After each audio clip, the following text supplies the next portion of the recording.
찬양처럼 들을 준비 되셨죠? 듣겠나이다라는 그 고백이 우리의 심령의 고백이기를 간절히 소망합니다.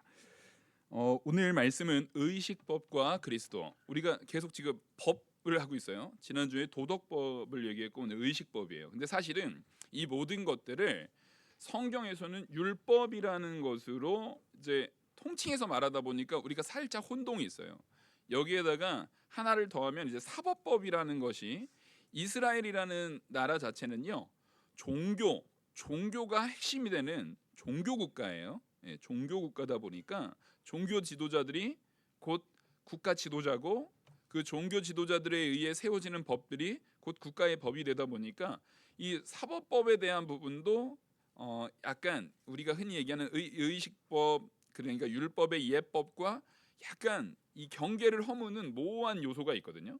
근데 사실은 차이가 있습니다. 차이가 있고 그것이 적용되는 적용점이라든가 모든 것들이 다 차이가 있어요. 근데 사실은 사법법까지는 우리가 알아볼 필요가 없어요. 그거는 정말 신학으로 가는 얘기고, 근데 도덕법과 의식법을 제가 특별히 두 번의 시간을 걸쳐서 이렇게 말씀을 드리는 이유는, 이게 우리 성도들 사이에 혼동되어서 혼재돼 있다 보니까 오해가 생기고 그것 때문에 잘못된 논쟁들이 생겨요. 예를 들어서 우리 성도님들 여러분들이 흔히 자주 하는 거, 율법은 이제 폐하여졌으니까 우리가 더 이상 율법에 매일 필요 없고 율법을 지킬 필요 없다라는 이야기 많이 들어보셨죠. 근데 그거를 말하고서도 율법 안 지키고 마음대로 살아도 된다라고 제가 스스로 마음으로 딱 생각하기에는 약간 찔림이 있어요, 없어요? 있죠. 이게 마음에 불편하단 말이에요. 근데 오늘 본문을 보면 더 헷갈려요. 법조문으로 된 계명의 율법, 그러니까 율법으로 통칭해서 말하고 있는데, 율법을 폐하였으니 이는 이 둘로 자기 안에서 한 사람을 지어 화평하게 하시고, 근데 뭐로 폐하여졌는지를 보니까 십자가로 이 둘을 한 몸으로 하나님과 화목하게 하려 하심이라, 원수된 것을 십자가로 소멸하시고. 그러니까 율법에 대한 부분을 십자가로 소멸했다. 율법에 대한 부분을 십자가로 소멸했고 율법에 대한 부분을 원수로 표현하고 있는데, 그 율법에 대해서 원수로 표현한 것은 뭐냐면 율법을 통해서 우리의 죄악이 드러나는 거예요. 근데 우리의 죄의 문제, 우리의 모든 원수된 죄의 문제에 대한 부분을 전부 다 예수 그리스도의 십자가의 보혈로 어떻게 된 겁니까? 이제 완전히 사하여 주셨어요. 그래서 우리는 예수를 믿는 믿음 안에서 이제 새 사람이 된 줄 믿으시기 바랍니다. 더 이상 죄악에 매이는 자가 아니라, 이제 우리는 더 이상 애굽에 노예된 자가 아니라 출애굽을 한 자예요. 홍해를 건넜고요. 홍해는 세례를 상징적으로 보여주는 중요한 사건이거든요. 세례를 통해서 우리는 이제 완전히 새 생명, 새 백성. 그 전까지는 바로의 압제, 이 세상의 법 아래, 그 죄의 법, 그 사망의 법 아래 놓여 있었던 우리가 이제는 광야로 와서는, 이제 하나님의 인도를 따라 홍해를 건너고 나서는 하나님의 인도를 따라 살아가는 법으로 완전히 이제는 다른 존재가 돼버린 거예요. 새 생명을 얻은 것이고 새 생명을 얻은 새 시민, 그러니까 우리의 왕도 달라진 것이고 우리의 나라가 달라진 거예요. 사실은 더 엄밀히 말하면 원래 내가 속해 있던 하늘나라 백성으로 다시금 돌아간 거예요.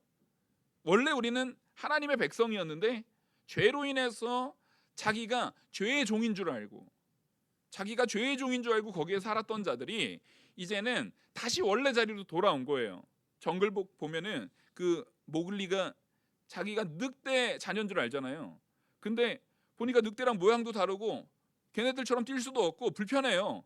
근데 다시 원래 사람의 모습으로, 사람의 자리로 돌아가야 되는 거예요. 그런 것처럼 이게 참된 새 생명으로 회복된 겁니다. 분명히 알아야 되는 건, 하나님께서는 사람을 사망하도록 창조하셨습니까? 영생하도록 창조하셨습니까? 예. 우리 성도님들 너무 똑똑해요. 우리는 영생하도록 창조받은 자들이에요. 단지 우리의 죄, 아담으로부터 이어지는 사람의 죄로 인해서 사망이라는 아주 어색한 것이, 우리는 지금 사망이 당연한 거잖아요. 죽음이 당연한 거잖아요. 근데 원래는 참된 하나님의 원리 아래서는 사망이 당연한 게 아니라 죄의 결과임을 믿으시기 바랍니다. 이거 죄의 결과예요.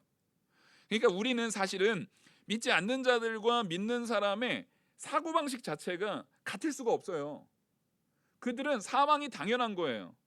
그래서 하다못해 우리가 그 불교가 아니어도 많이들 아는 예화가 있잖아요.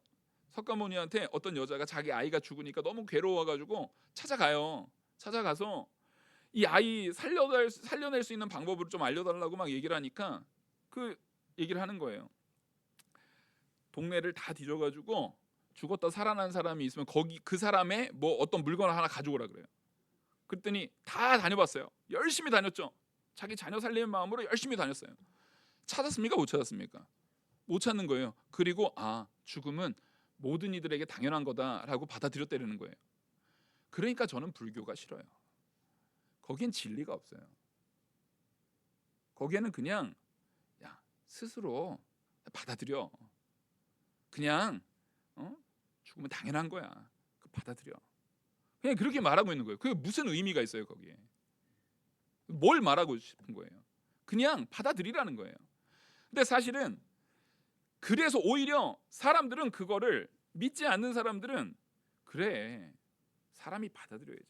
사실 이거 사람이 스스로 받아들여서 깨달으라는 얘기가 사람이 겸손한 게 아닙니다 여러분. 지금 잘 생각하셔야 돼요.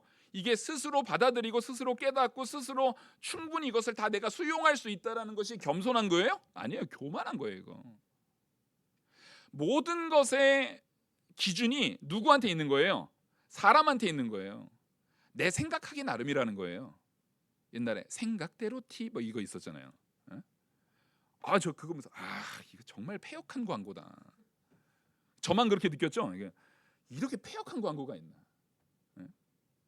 이게 요즘 근데 사실 그 광고가 그동안 한동안 굉장히 잘 먹혔어요. 왜냐하면 오늘날 우리가 살아가고 있는 삶 속의 내 사고방식에 그냥 내가 원하는 대로 바라는 대로 내가 하고 싶은 대로 그렇게 하는 것이 우리의 내면에 이건 뭐냐면 모든 것의 기준이 나라는 거예요. 사람에게 있다라는 거예요. 근데 분명히 알아야 되는 게 그래서 불신자들은요 안 믿는 세계 속에서는 성경이 불편해요. 성경이 아주 거슬려요. 거슬릴 수밖에 없어요. 왜냐하면 방금 말했던 그 모든 것들이 성경에서는 정확하게 아니다라고 말합니다. 그래서 성경은요 애매모호함이 없어요. 참 다행인 거예요. 제가 목회를 해서 망정이지 스님이었으면 힘들었을 것 같아요. 일단 머리부터 그렇고 머리부터 불편하고 그리고 뭔가를 굉장히 애매모호하게 말해요 다. 왜냐하면 명확함이 없거든요. 근데 성경에는요 분명히 아셔야 돼요. 우리가 몰라서 애매모호한 거지 성경 자체가 애매모호한 적이 없어요. 근데 가끔 그래요. 성도들도 보니까 되게 애매모호하던데 왜 애매모호하냐면요 분명히 성경에서는 이렇게 말씀했거든요. 진리를 말했어요. 서로 사랑하라고 말했어요. 근데 내 마음속에 사랑할 수 있는 사람도 있는데 사랑하기 싫은 사람도 있고 사랑하기 귀찮은 사람도 있고 사랑해야 된다라고 왜 내가 굳이 사랑해야 돼? 라는 사람도 여러 사람이 있단 말이에요. 그러니까 분명히 성경은 명확한데 누구의 태도가 모호한 거예요? 자기의 태도가 모호한 거예요. 자기가 모호하니까. 근데 안 믿는 사람이 볼 적에 성도들이 죄다 모호하거든요. 보면 성도들이 하는 행동들이나 생각하는 바나 말하는 바나 모든 것들이 다 애매모호하거든요. 그러니까 니네도 똑같이 애매모호하잖아. 니네도 명확함이 없잖아. 사실은 우리는 그때 이렇게 말해야 돼요. 내가 애매모호한 거야. 내가 부족해서 애매모호함이 나타난 거지 사실은 성경은 명확해.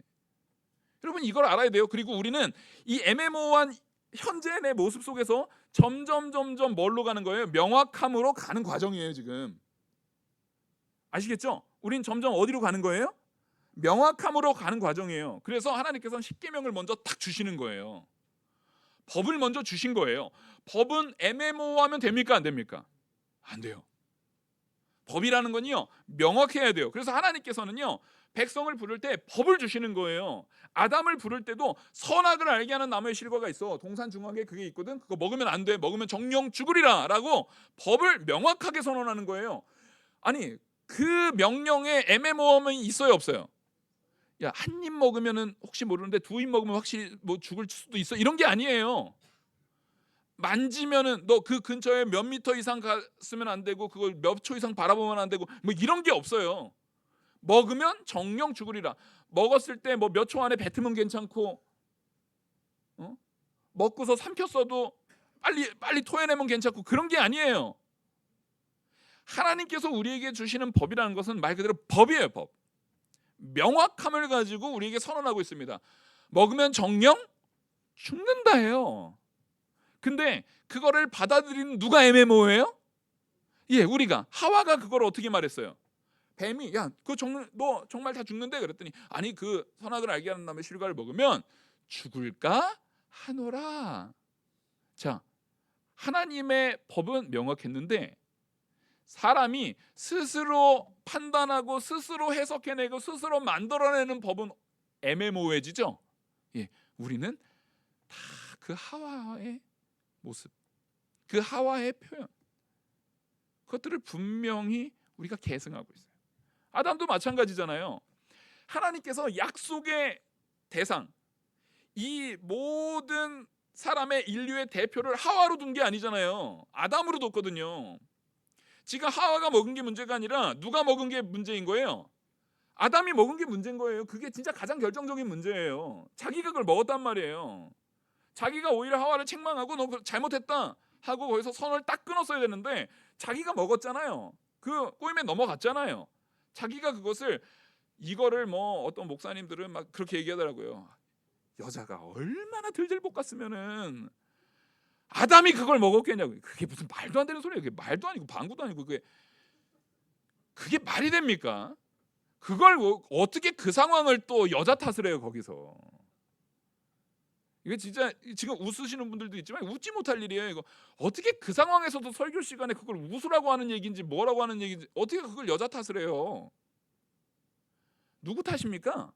아담 자신의 잘못이에요. 본인의 잘못이에요. 본인의 잘못. 우리는요 뭐만 하면 우스갯소리로라도 남 탓하려고 그래요. 여러분 농담으로라도 남 탓하려고 하지 마십시오. 우스갯소리로라도 남 탓하는 거 아니에요. 그게 우리 안에 죄악의 본성이 드러나는 건데 우리는 그걸 굉장히 농담 삼아 툭툭 던져요. 여러분 그 농담 아니고 내 안에 죄가 뭐 한 거예요? 드러난 거예요. 그냥 죄가 나타난 거예요. 그 농담으로라도 그런 거 하는 거 아니에요. 농담으로 툭 던지잖아요. 죄 드러났네? 얘기해 줘야 돼요. 우리는 명확한 기독교인이라니까요. 모호함이 없어요. 아담이 범죄했기 때문에 그 범죄로, 아담의 범죄로 인류한테 죄악이 간 거잖아요. 근데 아담은 뭐라고 그래요? 내 탓이 아니라 갑자기 그걸 또 모호하게 희석시켜 버리려고 그래요. 물을 막 타요 그냥 거기다가. 하나님이 나한테 줘가지고 일단 하나님 당신도 이렇게 이만큼 잘못했고 나한테 보내준 저 여자도 이만큼 잘못해가지고 그러니까 꼭 내 잘못만은 아니에요 라고 말하고 싶은 거예요. 자꾸만 하나님의 명확함 앞에 하나님께서는 인류의 조상으로 약속의 대상자, 약속의 당사자로 누구도 아닌 아담을 세웠잖아요. 근데 자꾸만 그거를 그 문제, 그 원인에 대한, 자기 잘못에 대한 원인을 자꾸만 이 사람 저 사람 껴가지고 희석시키려고 그래요. 그래서 자녀들이 자기들이 공부 못하면 딱 하는 얘기 있죠. 아빠, 난 유전자 탓이라고. 유전자 탓이라고. 근데 마침 어머니가 공부 잘하면은 그럼 아빠 탓이지 자꾸. 혹시 아버지가 공부 잘하면 엄마 탓이겠네 그러고. 애들이 제일 괴로운 집이 있어요. 둘 다 잘하는 집. 부모님 둘 다 공부를 잘해요. 그러면 어머니 아버지의 안 좋은 면만 자기가 가져온 거라고. 어떻게든 모든 걸 다 가져다가 뭘 탓하려고 그래요? 남의 탓을 하려고 그래요. 왜냐하면 이게 근본적인 이유가 있어요. 여러분 따라하겠습니다. 나는 전적 무능하고 부패하고 타락했다. 그래서 그래요. 우리의 상태가 그래요. 그러니까 사실은 나한테 스스로한테 의지하면 됩니까? 안 됩니까? 안 돼요. 내가 무능함을 알아야 돼요. 그러니까 내가 무능하니까 내가 무능하다는 걸 드러내고 싶진 않으니까 자꾸 남 탓을 하는 거예요. 사실은 뭐 하면 됩니까? 내가 하나님 앞에 죄를 짓지 않음에 있어서 무능합니다라는 것을 고백하면 하나님 나의 연약함을, 나의 부족함을, 나의 무능함을 도와주시옵소서 하면 되는데, 그러면 우리가 하나님께 구할 때마다 하나님이 그거 들어주신대요? 안 들어주신대요? 들어주신대요. 그럼 나의 무능함을 온전히 드러내고 하나님 앞에 내가 조금씩이라도 상관없어요. 조금씩이라도 나가면 되거든요. 근데 그렇지 않은 것은 나의 무능함을 잠깐 감추려고 그래요. 나의 무능함을 감추려고 그래요. 이게 뻔뻔하게 나 무능하니까 네가 알아서 해줘 이렇게 하라는 얘기가 아니에요. 그건 그냥 악한 거예요. 그건 그냥 나쁜 놈인 거고요. 그렇게 살아라는 얘기가 아니라 나의 무능함과 죄악과 더러움이 드러났으면 그것에 대해서 뭐 하는 과정이 있어야 됩니까? 치료하는 과정. 그 치료는 하나님께로 옵니다. 하나님 말씀으로부터 주어집니다. 그러면 그 말씀대로 내가 살아가는 과정, 그 말씀대로 내가 변화되는 과정을 힘들더라도 해야 되는 거예요. 어제보다 하나라도 팔굽혀펴기를 더하면 다음날 몸은 근육은 조금이라도 더 생겨 있어요. 매일매일 하나씩만 더 늘려나가도요, 그 사람의 몸은 달라져요. 근데 안 달라지는 이유는 뭐예요? 우리가 안 뛰어요. 움직이질 않아요. 팔굽혀펴기를 한 번이라도 더 안 해요. 더 안 한단 말이에요. 그러니까 제가 전에도 말씀드렸듯이 그 우리 건우한테 얘가 하도 통통하고 운동도 안 하고 그러길래 제가 운동 좀 하라고 해가지고 요거 미는 거 있잖아요. 요거 이렇게 미는 거 그걸 사줬어요.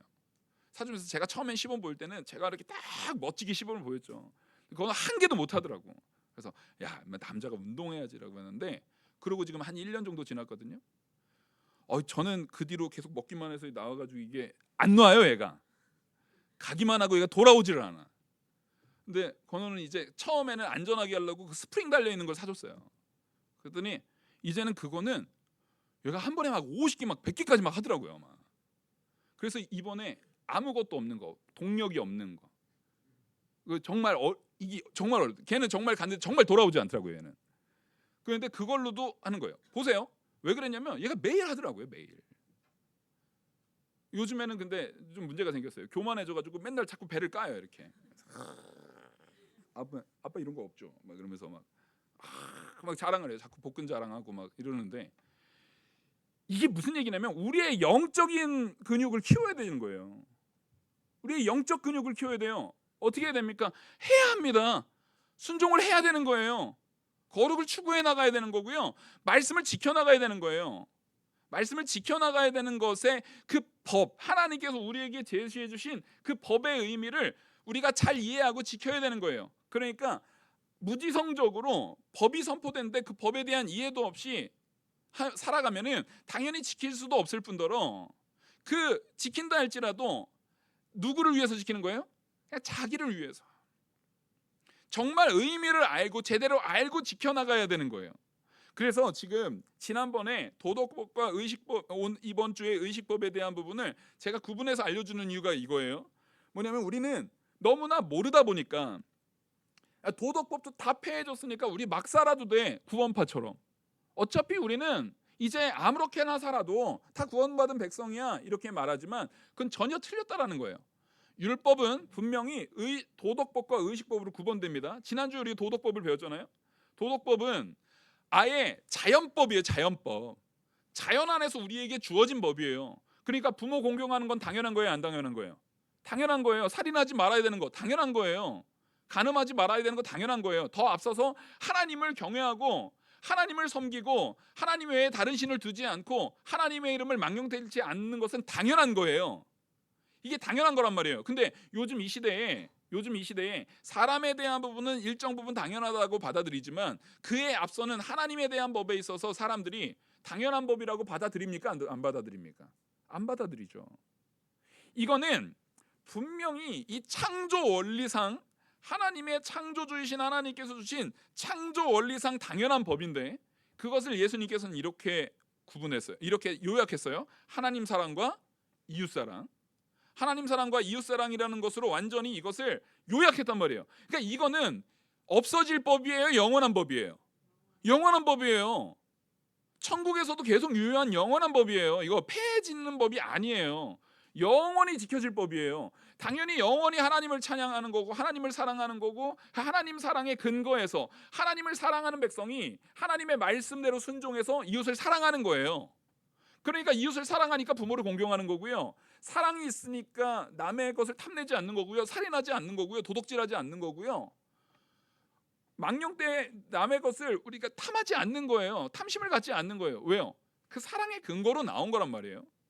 근데 이 도덕법 안에 뭐가 또 하위법으로 들어가야 되냐면 오늘 의식법이 들어가는 거예요.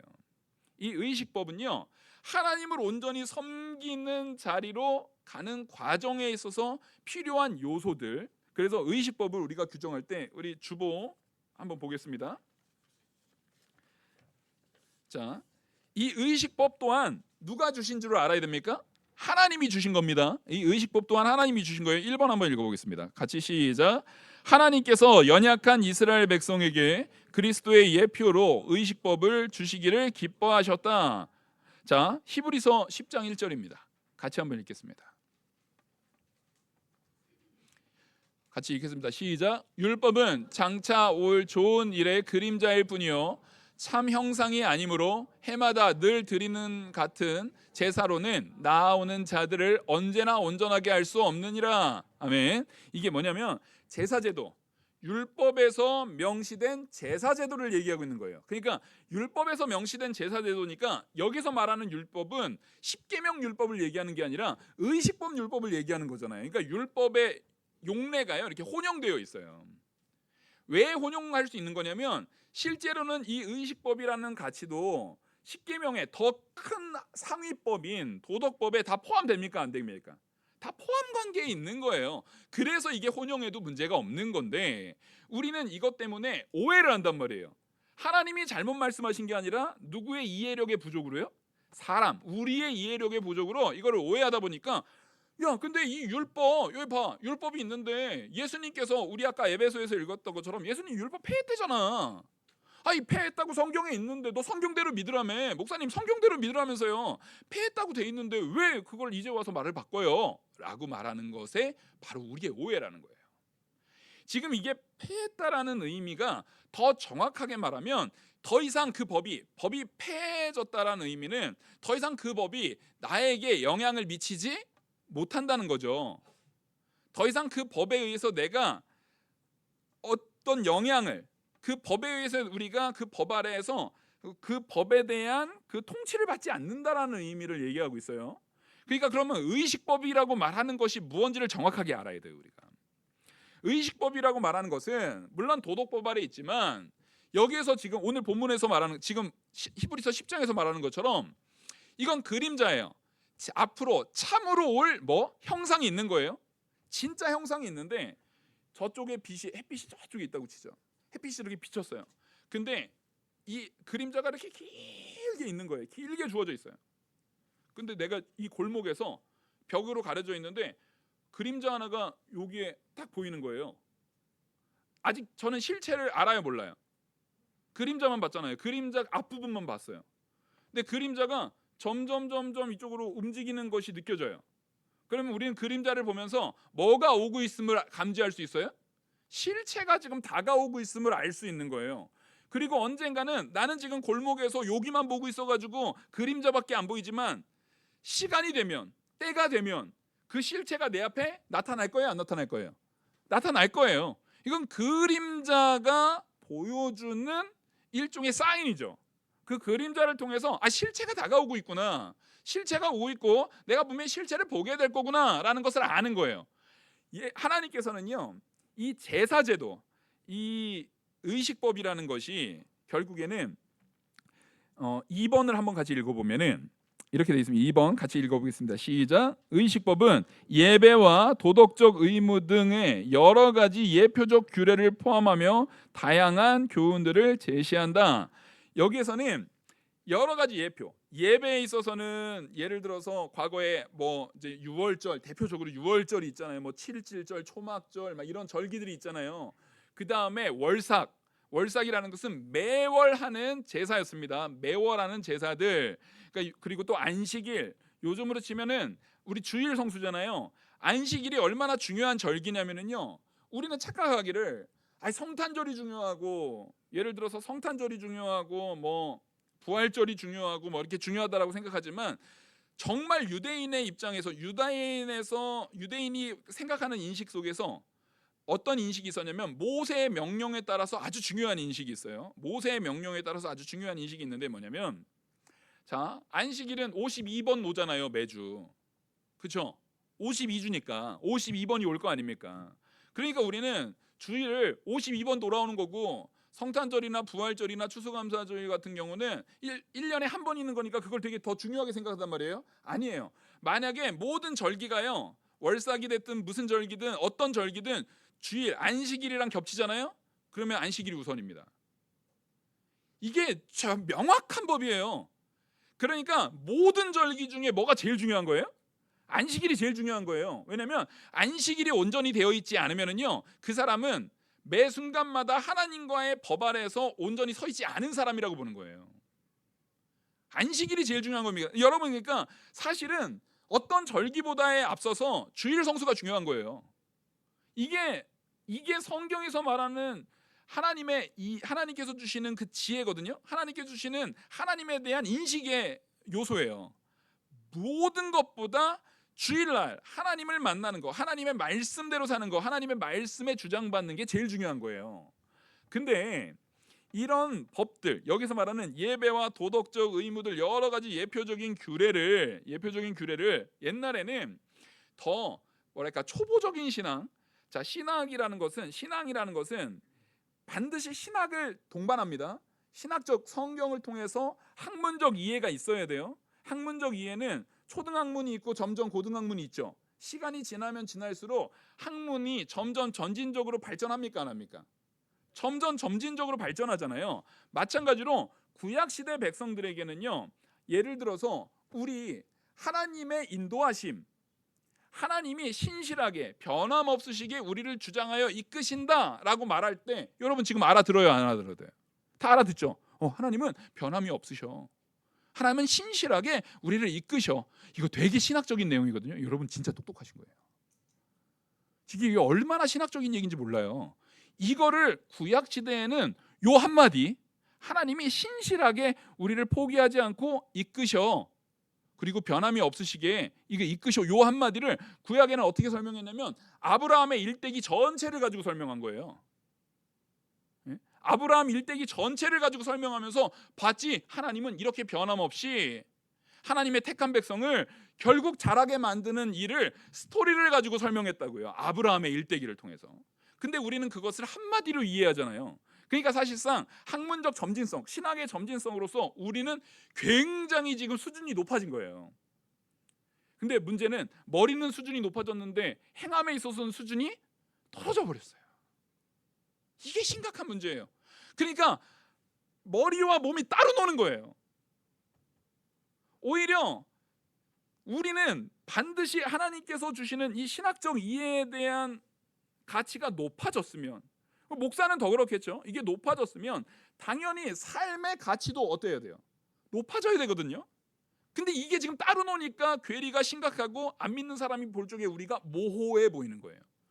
니네는 이렇게 애매해, 니네는 이렇게 별로 명확함이 없는 것 같아 라고 말을 듣는 거예요. 여러분 따라하겠습니다. 모호한 신앙은 나의 죄의 결과다. 이거 명확히 하셔야 됩니다. 내가 무언가를 판단할 때 여러분 진짜 이게 죄된 판단인지 아닌지 정말로 모르겠어가지고 하는 경우가 있나요? 양심을 가지고 우리가 이거 죄다 아니다는 직관적으로 순간 이 부분을 딱 얘기했을 때, 이거 하나님 말씀 앞에서 이거 하면 안 되지라는 거 사실 진짜 몰라요. 아는데 자꾸만 다른 생각으로 무언가 법을 찾으려고 하는 거잖아요. 그러니까 제가 청년 사역할 때 제일 많이 들었던 질문, 목사님, 근데 제가 결혼 전에 이렇게 데이트를 하는데 어디까지가 죄예요? 도대체 어디까지 하고 싶어가지고 그걸 묻는 거예요 지금? 손 잡는 것까진 괜찮아요? 뭐 키스까진 괜찮아요? 뭐 어디까지 하면 죄고 어디까지 하면은 죄가 아니고, 그거를 왜 자꾸 그렇게 물어요? 이거는 이미 상정된 거죠. 자기 마음에 어떤 요소든 분명히 죄책감이 들은 요소가 있어요. 요소가 들어가 있는데 거기로부터 자유롭고 싶은 거예요. 근데 보니까 목사님이 저기 딱 있으니까 목사님 입으로 야 여기까진 괜찮아 그러면 그거로 그 말로 자유함을 얻고 싶은 거예요. 그건 무슨 얘기냐면 옛날에 천주교에서 면죄부 판 것처럼 똑같이 나를 이용해서 면죄부를 받고 싶은 거예요. 여러분 그게 우리의 마음이에요. 근데 법은 그런 게 아닙니다. 명확합니다. 우리는요, 하나님께서 주어지는 그 법 아래, 아니 그럴 거면 결혼을 빨리 하면 되는 거예요. 예? 아니 불안. 저도 그래서 저 집사람 만날 때 두 번째 만났을 때 결혼하자 그랬어요. 그 괜히 만나고 사귀어봐야 죄나 짓지 그거. 결혼하자고. 그때 저 사람 네 그러더라고요. 아 그럼 되잖아요. 예? 그러니까 비슷한 사람끼리 만나는 거예요. 왜 내가 마음이 막 애매모호하게 막 이렇게 있으면은요, 오히려 그런 비슷한 사람을 만날 가능성이 높아져요. 서로 모호해지니까 서로 모호한 삶을 살아가는 거예요. 여러분, 우리는요 명확성을 띄어야 됩니다. 명확성을. 하나님이 가라 했으면 세상 없어도 가면 되는 거예요. 하나님이 서라 하면 세상 없어도 서면 되는 거예요. 여기에 뭐가 모호합니까? 뭐가 모호합니까? 모호하지 않잖아요. 그래서 하나님께서는 안식일의 법을 통해서 여기에서 예를 들어서 이제 지금 도덕적 의무 등과 많은 예표적인 규례들을 가지고 의식법으로 우리한테 드러내 보이신 거예요. 그래서 아까 말했던 그 안식일도 그렇고 7.7절도 그렇고 뭐 6월절도 그렇고 이런 모든 것들의 절기들이 쫙 나열되어 있잖아요. 근데 지금 이 의식법이라는 것은요, 이 절기들과 연관되어 있는 법이 의식법입니다. 절기들과 연관되어서 그 절기 안에서 도덕적 의무들과 여러 가지 예표적인 규례들을 보여주는 그런 다양한 법들이 의식법인 거예요. 그러니까 이 의식법은 절기들에 속해져 있다라는 인식을 잘 가져야 돼요. 왜냐하면 자 앞서 말했던 도덕법, 십계명은 절기에 포함돼서 절기 밑에 있어요, 절기 위에 있어요. 십계명은 절기 위에 있어요. 십계명을 주기 전에는요 절기 아무것도 없었어요. 십계명 전에 무슨 절기가 있었던 게 아니에요. 도덕법 이후에 절기들이 있는 거예요. 그럼 절기의 의미는 뭘까요? 6월절이 가장 대표적입니다. 사실 모든 절기는요, 여기 이번에 제가 써놨던 예표적 규례, 예표에 있다는 거예요. 예표는 명확하게 예수 그리스도의 예표예요. 아시겠죠? 누구의 예표요? 예수 그리스도의 예표. 6월절은 누구를 상징하는 거예요? 6월절 어린 양은 예수 그리스도의 십자가의 보혈을 통해서 우리가 구원 얻는다, 사망하지 않고 생명을 얻는다는 거잖아요. 그 모든 절기들은요 의미를 파고 들어가면은요 오실 메시아에 대한 절기예요. 모든 예표적 의미는요 오실 메시아에 대한 절기예요. 그러니까 이렇게 말할 수 있어요. 성경을 좀 보신 분들은 목사님 무슨 말이에요? 십계명 나오기 전에 그런 예표적인 그런 제사제도 없었다고 하는데 목사님 그 잘못 알고 있는데요. 아담한테 하나님께서 짐승을 잡아가지고 가죽 옷을 입혀가지고 제사했잖아요. 그래서 아벨도 제사했잖아요. 그 제가 지금 잘못 알아서 그랬을까요? 그것도 뭐예요? 오실 예수 그리스도에 대한 예표적 의미예요. 시기상, 시간상 십계명을 나중에 주신 거지. 사실은 선악을 알게 하는 나무의 실과를 먹지 말라라고 하는 하나님의 처음 명령 안에 십계명이 들어가 있어요, 안 들어가 있어요? 다 들어가 있습니다. 여러분 이거는 여러분들이 모르는 게 당연해요. 이게 루터나 그 유명한 신학자들이 그거에 대한 글을 쓴 게 많아요. 이거는 한 신학교에서도 THM 정도 가야 배우는 거거든요.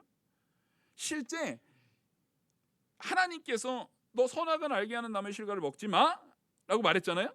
그러면 그 선악을 알게 하는 나무의 실과를 안 먹는 거는 하나님을 사랑하면 안 먹을 수 있어요. 그죠? 하나님을 사랑해야 안 먹을 수 있어요.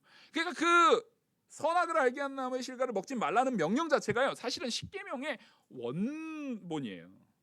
십계명의 원본이라고요. 그러니까 하나님을 사랑하면 안 먹을 수 있는 거예요. 그러니까 하와가 하나님을 사랑하지 않으니까 먹은 거예요. 하나님을 사랑함이 부족했기 때문에 그 명령에서 어긋난 거예요. 그리고 사람을 사랑하면 자기 먹었다고 또 먹으라고 해요, 안 해요? 안 하겠죠. 자기가 먹었어도 사람을 사랑하면은 이거 내가 죄 지었으니까 저거 저 사람 지으면 안 돼라고 하겠는데 이미 먹은 죄인이 무슨 사람을 사랑해요. 그러니까 지금 이미 아담이 그 가죽옷을 입히는 그 제사제도의 원천도 하나님의 그 십계명, 하나님 사랑과 이웃 사랑이라는 그 계명 아래 하위법으로 들어가 있는 거예요. 여러분 이 원리를 명확하게 이해하셔야 됩니다. 이 원리가 명확하게 우리 안에 있어야만 혼동이 안 돼요. 그러니까 이 싸움은 정말 무지한 싸움이에요. 그러니까 목사님, 율법을 행해야 돼요? 안 행해도 돼요? 폐해줬으니까 안 해도 되는 거죠? 이 질문 자체가 얼마나 미련한 질문인지를 우리가 알 수 있는 거예요. 지금 오히려 의식법은 폐해진 게 맞아요. 도덕법은 폐해지지 않았다고 제가 분명히 말씀드렸습니다. 의식법은 폐해진 게 맞아요. 그러면 의식법은 폐해진 게 맞기 때문에 더 이상 우리가 제사 지내요, 안 지내요? 안 지내요. 양 잡습니까 혹시? 안 잡아요. 우리가 지금 6월절 안 지켜요. 7.7절 초막절 이런 거 안 지켜요. 그런 걸 안 해요. 그 제도의 행위적인 요소는 폐해졌어요. 그 안 해도 돼요. 근데 이 안 한다라는 게 이제 하지 마가 아니라 왜 안 해도 되는지를 보셔야죠. 안 해도 되는 이유는 따르겠습니다. 예수님이 십자가로 성취하셨기 때문에. 더 이상 지킬 필요가 없는 거예요. 더 완성시킨 거예요, 그거를. 그러니까 더 이상 그 양을 잡아서 피를 튀겨가지고 피를 나한테 묻히면서 해야 되는 게 아니라 우리는 예수님이 완성해 놓으신, 더 세련된 완성해 놓으신 이 예배 안에서 예수 그리스도의 십자가의 보혈의 참된 의미와 감사를 우리는 예배로 드립니까, 안 드립니까? 드리죠. 그러니까 사실은 완성되어진 그 예표로 인해서 예표에 대한 부분, 구약 시대의 예표에 대한 부분을 예수님께서 이 십자가의 보혈로 모든 것을 완성하신 것이지, 그냥 옛날엔 그랬는데 이제 그거 하지 마, 나 이제 그거 안 해도 돼, 그냥 나 이제 그거 그만, 니네한테 그만 시키기로 했어가 아니라는 거예요. 이거를 누가 다 이루신 거예요? 예수님이 이루신 거예요, 이거. 그러니까 이게 예수님이 그 모든 것을 다 이루어서, 따라하겠습니다, 나와 연합하셨다. 그래서 그게 우리한테는 더 이상 필요 없어진 거예요. 우리한테는 더 중요한 모든 것을 이루신 예수 그리스도와 연합되었기 때문에, 예수 그리스도가 내 안에, 내가 예수 그리스도 안에 함께 연합되었기 때문에. 그래서 예수 그리스도께서 십자가에 못 박혀 죽으실 때 우리 정과 욕심이 함께 십자가에 못 박혔기 때문에 더 이상 6월절에 어린 양을 잡을 필요가 없는 거예요. 더 이상 제사를 드릴 필요가 없는 거지. 그 의미가 사라졌어요? 그 중심 가치가 사라졌습니까? 그 정신이 사라졌습니까? 그 정신 없는 소리죠, 그거는. 그 의미와 정신은 사라지지 않았어요. 여전히 우리는 예수 그리스도의 은혜로 구원받은 은혜에 감사하는 거예요. 옛날에는 양을 잡으면서 오실 메시아에 대해서 감사하고 예배했던 것이, 지금은 이미 십자가에서 모든 것을 이루신 예수님을 우리가 말씀을 통해서 봄으로, 그래서 우리가 이번 특세 때 십자가 아래서 그 말씀을 전한 거잖아요. 그 십자가 아래서의 말씀, 그 아래서 그 의미가 나에게 주어짐으로 더 명확해진 거지, 이게 폐해져서 없어진 게 아니에요. 더 정신으로는 더 명확하게 우리 안에 있습니까, 없습니까? 있습니다. 그래서 의식법은요, 그리스도의 구속으로 말미암아 이미 성취된 것이지, 우리가 지키기 어려우니까 저거 없어져서 다행이다가 아니에요. 다행이다가 아니란 말이에요. 근데 이걸 가지고 그 지켜야 돼요, 말아야 돼요? 이 질문 자체가 아까 말씀드렸죠. 이게 아주 미련하고 죄악된 질문이에요. 왜냐하면 자기가 안 지킨다라는 면죄부를 받고 싶어서. 그거 안 지켜도 돼요. 그러니까 구원파의 사람들이 이렇게 몰려드는 거예요. 안 지켜도 된대, 이제 시대가 바뀌었대. 바뀌긴 뭐가 바뀌어요? 아담을 창조하실 때 하나님과 지금 우리에게 역사하신 하나님이 다른 하나님입니까? 왜? 그때 역사하신 성령이 지금 내 안에 있는 줄 믿으시기 바랍니다. 하나님은 영원하신 하나님이고 우리는 하나님의 그 영원하신 안에 피조물로서 주어져 있는 거예요. 근데 무슨 옛날에는 지켰는데 요즘에는 안 해도 돼? 양은 안 잡으셔도 돼요. 근데 그 의미는 더욱더 명확하게 내 마음에 새기셔야 돼요. 그래서 우리는 더 이상 안식일을 지키지는 않아요. 토요일날 모이지 않잖아요. 제7일 안식교는 그래서 잘못된 거예요. 왜? 걔네들은 의미를 생각하지 않고 그 날에 집착하니까, 그 행위에 집착하니까. 근데 행위에 있는 게 아니라니까요. 우리는 행위에 대한 부분들은 이미 예수 그리스도께서 완성하셨어요. 그래서 우리는 그 예수 그리스도의 십자가를 통해서 뭘 압니까? 내 행위로 구원받는 것이 아니라 예수 그리스도를 믿음으로 구원받는다는 걸 알아요. 행위에 집착할 필요가 없어요, 더 이상은. 하지만 그 의미는 여전히 살아 있어요. 예수님은 구원을 성취하신 것이지 구원을 깨부셔버린 게 아니에요. 구원이 성취된 겁니다. 성취되었기 때문에 더 이상 그 절기는 의미가 없어서 폐해진 거지, 구원 자체가 폐해진 게 아니에요. 믿음의 가치가 폐해진 게 아니에요. 우리가 믿어야 되는 메시아에 대한 가치가 폐해진 게 아니에요. 여러분, 오늘 이 말씀이요, 쉽지 않은 말씀이지만 정말로 우리가 반드시 깨달아 알아야 되는 말씀이에요. 그러니까 우리는 여전히 그 의미를 생각하면서 내 예배 생활과 경건 생활의 규범에 있어서 더 명확하게 지켜야 됩니까? 안 지켜야 됩니까? 더 명확하게 지켜야 되죠. 오히려 의식법이 폐해졌다는 얘기는 너희가 더 말씀 안에서, 믿음 안에서 다른 사람들이 보는 것뿐만 아니라 어떤 것까지? 마음의 행동까지, 생각까지 더 자세하게 감찰하시는 그리스도께서 누구랑 함께 있어요? 나와 함께 있어요. 옛날에는요, 안식일에 내가 하고 나서 마음에 만족감이 있었어요. 바리새인들이 그러잖아요.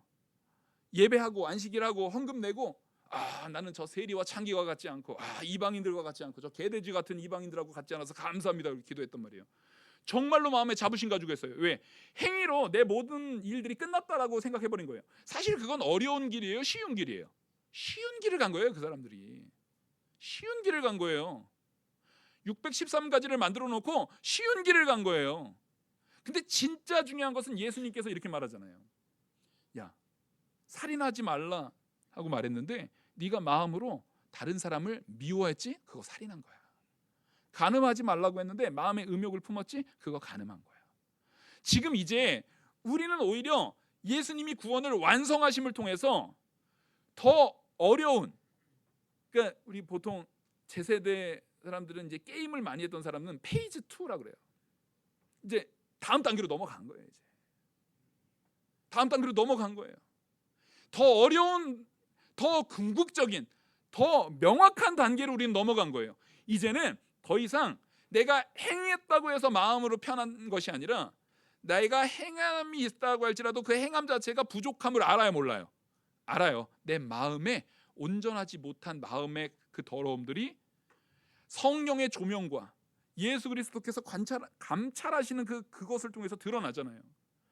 이게 우리한테 그러면 목사님, 그럼 우리는 이제 더 피곤해진 거네요, 더 힘들어진 거네요. 그게 아니에요. 복이에요, 복.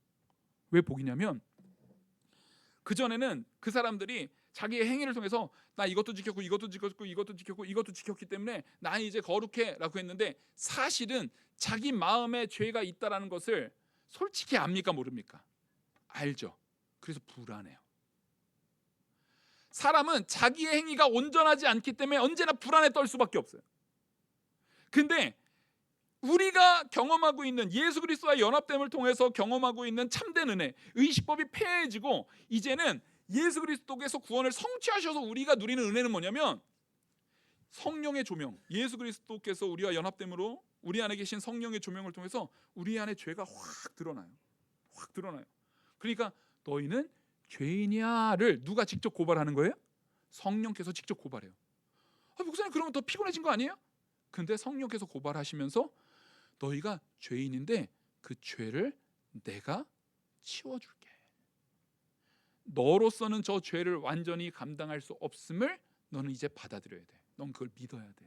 그래서 죄의 문제는 내가 해결하는 것이 아니라 예수 그리스도의 은혜로 해결됨을 알게 하시는 과정에 그 빛의 조명이 우리 안에 그 법, 우리 안에 내가 죄인인 것이 그 법을 통해서 드러나게 되는 거예요.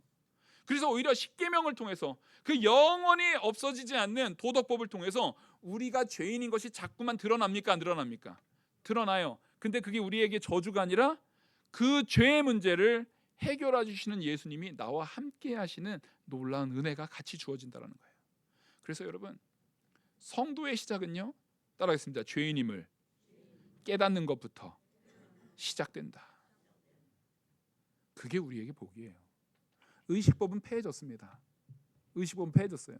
근데 그 폐해진 게 그냥 쓸데없어서 없앤 게 아니라 예수님의 예표로서 있었던 그 절기들, 제사들, 그 의식법이 예수 그리스도의 구원의 성취로서, 완벽한 구속의 성취로서 폐해졌다라는 것을 알고 이제는 우리가 예수님을 의지해서 성령의 도움을 받아서 온전히 더 그 법을 행위적인 것뿐만 아니라 내 안에서도 성령의 인도를 조금씩이라도 따라 나가면서 우리의 구원, 우리가 성화를 이루어 나가는 과정 가운데 걸어야겠구나라는 것을 깨닫는 저와 우리 모든 성도님들 되기를 간절히 축원합니다.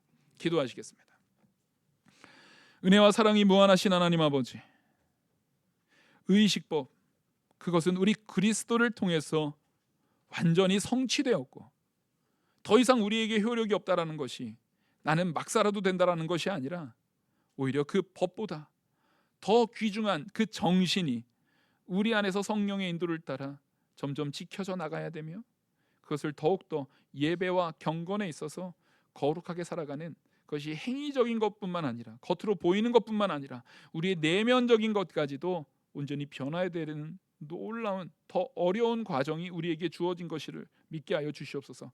하지만 그 어려움이 걱정될 것이 없음은 하나님께서 우리와 함께 하심입니다. 그 괴로움이 정말 두려울 것이 없음은 하나님께서 우리와 동행하시기에 능히 이겨낼 수 있음을 깨닫기 때문입니다. 우리가 홍해를 건넜습니다. 홍해를 건너서 이제 택한 백성이지만 홍해를 건너고 발을 디딘 것은 광야였지 가나안 땅은 아니었습니다. 하지만 광야의 그 뜨거운 태양 아래, 그 풀풀이 하나도 없는 그 광야에서도 우리가 두려워하지 않을 것은 하나님이 우리와 함께 하시기 때문에, 하나님이 만나를 내려주시기에, 하나님이 불기둥과 구름기둥으로 우리를 인도하시기에, 하나님이 반석에서 물을 내시기에, 하나님이 마라의 쓴물을 오히려 단물로 바꾸시는 여호와 라파의 하나님으로 우리에게 드러나셨기에 우리가 더욱더 담대하게 이겨낼 수 있음을 믿는 성도 되게 하여 주시옵소서. 이 모든 말씀 살아계시는 우리 주 예수 그리스도의 이름으로 기도 올리옵나이다. 아멘. 찬송가